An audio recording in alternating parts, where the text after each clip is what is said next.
sini saya akan menjelaskan tentang Perang Aceh melawan Belanda. Kalian tonton dan simak video ini sampai habis ya. Pada abad ke-19 antara Belanda dan Kesultanan Aceh, perang ini dimulai saat Belanda menyatakan perang kepada Sultan Aceh pada 26 Maret 1873. Perang Aceh berlangsung hampir 3 dekade yang menjadikannya salah satu konflik kolonial terlama dalam sejarah perang di Indonesia. Perang Aceh ditandai oleh pertempuran sengit dan berdarah dengan korban jiwa yang besar di kedua belah pihak. Apa sih penyebab utama perang ini? Persaingan atas wilayah Aceh yang kaya akan rempah-rempah. Konflik berlangsung antara Belanda dan Kesultanan Aceh yang ingin mempertahankan kemerdekaan. Konflik yang terjadi selama 31 tahun, sejak 1873 hingga 8 Februari 1904. Apa sih salah satu faktor utama perang ini? Pentingnya Kesultanan Aceh dalam perdagangan internasional setelah terusan Suez dibuka, salah satu faktor utamanya. Hal tersebut meningkatkan keinginan Belanda untuk menguasai wilayah Kesultanan Aceh. Sebelum perang ini, Belanda telah berhasil menguasai sebagian wilayah Kesultanan Delhi yang mencakup Serdang, Asahan, dan Langkat berdasarkan Perjanjian Siak pada 1858. Padahal, wilayah-wilayah tersebut awalnya berada di bawah kekuasaan Kesultanan Aceh. Perjanjian London tahun 1824 sebenarnya mengakui kedaulatan Kesultanan Aceh atas wilayahnya. Namun, dengan munculnya Perjanjian Siak dan intervensi Belanda, Kesultanan Aceh merasa bahwa Belanda telah melanggar Perjanjian London. Dalam upaya untuk mempertahankan kemerdekaannya dan melawan penjajahan Belanda, Kesultanan Aceh pun mulai pertempuran. Selama perang ini, Kesultanan Aceh bahkan berhasil menenggelamkan kapal-kapal Belanda yang melewati perairan mereka. Pada 1871, Belanda dan Inggris mencapai perjanjian. Inggris pun menyerahkan kendali atas Aceh kepada Belanda. Hal ini mendorong Kesultanan Aceh untuk mengambil tindakan diplomatis untuk mempertahankan kemerdekaannya. Perang Aceh melawan Belanda yang berlangsung selama 31 tahun, 1873 hingga 1904, memiliki dampak yang signifikan bagi Aceh. Penurunan kekuatan dan pengaruh Aceh setelah perang. Aceh tidak lagi menjadi kekuatan regional yang dominan dan mulai kehilangan kontrol atas perdagangan rempah-rempah. Pemerintahan kolonial Belanda. Belanda menerapkan kebijakan dan sistem pemerintahan kolonial di Aceh, salah satunya dengan menempatkan beberapa toko menjadi ule balang atau pemimpin lokal masyarakat di Aceh. Eksplorasi minyak bumi. Perusahaan eksplorasi minyak bumi mulai melakukan kegiatan pengeboran minyak di Aceh. Dominasi ekonomi pemerintah kolonial Belanda, Aceh yang kaya raya dengan jalur perdagangan bebas Asia hilang, lalu berganti dengan dominasi ekonomi pemerintah kolonial Belanda. Perlawanan rakyat Aceh terus berlanjut. Meskipun konflik terbuka telah berakhir, perlawanan rakyat Aceh terhadap pemerintahan Belanda terus berlanjut hingga invasi Jepang ke Hindia Belanda pada tahun 1942. Akhir Perang Aceh. Demi mencapai kemenangan dalam Perang Aceh, Belanda menerapkan strategi yang licik dengan mengirim Snouckharjen ke pedalaman Aceh untuk mengungkap titik lemahnya pasukan Aceh.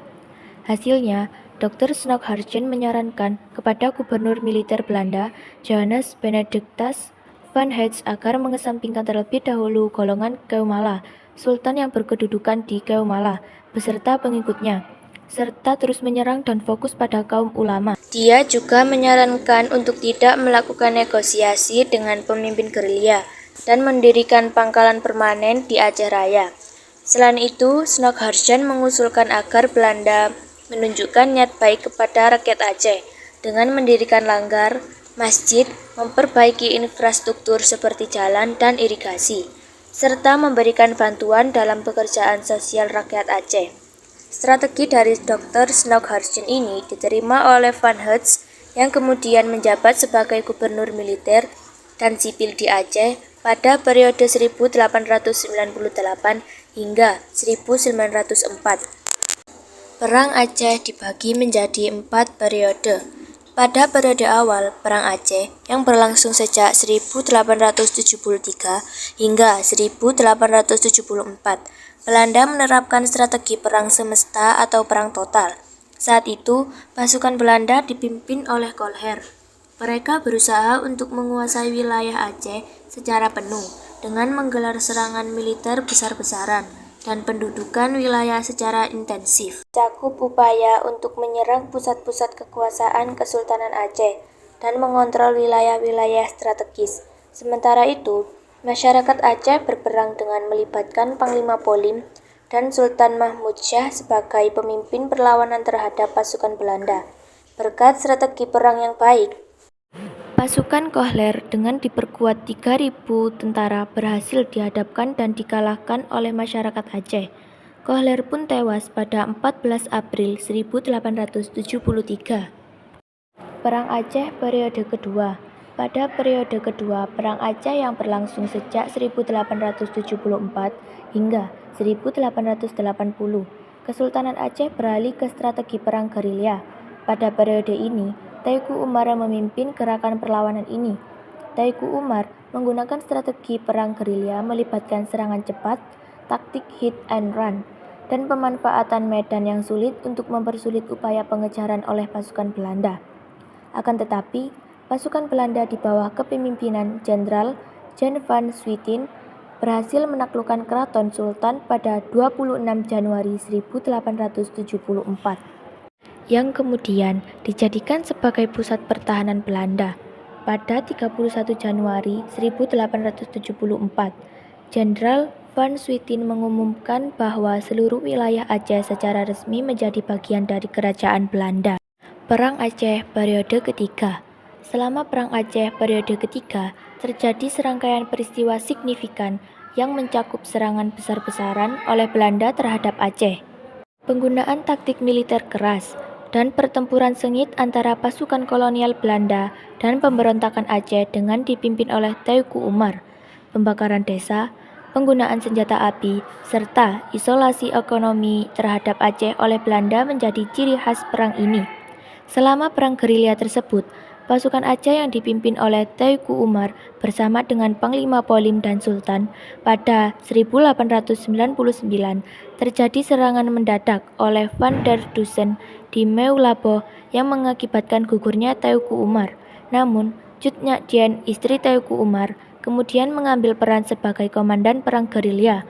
Perang ini berakhir dengan perjanjian Boven di Goel pada 1896 memberikan pengakuan terhadap kedaulatan Sultan Aceh.